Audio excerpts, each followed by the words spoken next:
In this video, I'm going to show you several different car fires and talk about the differences between them and the locations of them. Now, I'm going to start here in Lahaina Luna. Somebody else made a video on these two cars earlier today. People were asking my opinion about it, so I figured I would just drive up here and take a look for myself.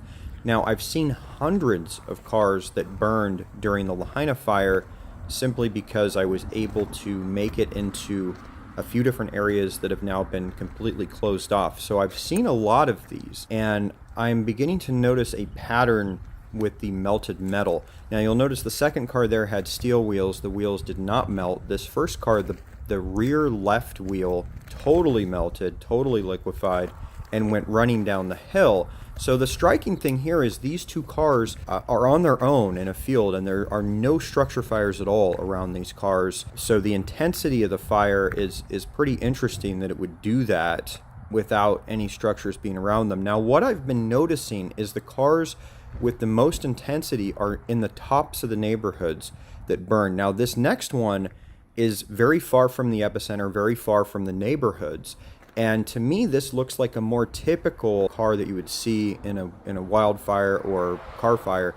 The wheels did not melt on this one. The rims are still intact, and you can also see the windshield shattered, but the glass is not sitting in a pool where the dashboard used to be. So this is just a much more typical car fire, and this is very far from the neighborhoods that burn. This is way off on its own. So what I've noticed with a lot of consistency is the most melted metal and the most melted glass is at the tops of the neighborhoods where the fire started, where it started to spread, and the least amount is far from the neighborhoods. Now, this is Front Street, so this is kind of somewhere in the middle. This is really where the fire ended and hit the ocean.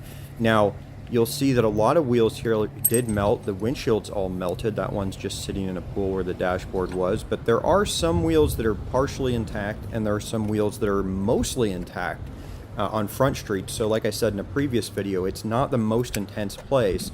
It's kind of where the fire ended, where it hit the ocean. But the most intense place is where it started to spread at the tops of these neighborhoods. This is where I saw liquefied engine blocks. This is where I saw virtually every wheel melted and just metal running down the gutters.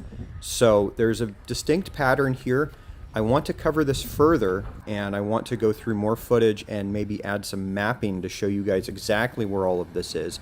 So I'll start working on that, and hopefully we can figure out together what's going on here. I'm also going to further cover the lockdown and all of the fencing and media blackout that is going on here. Thanks for watching.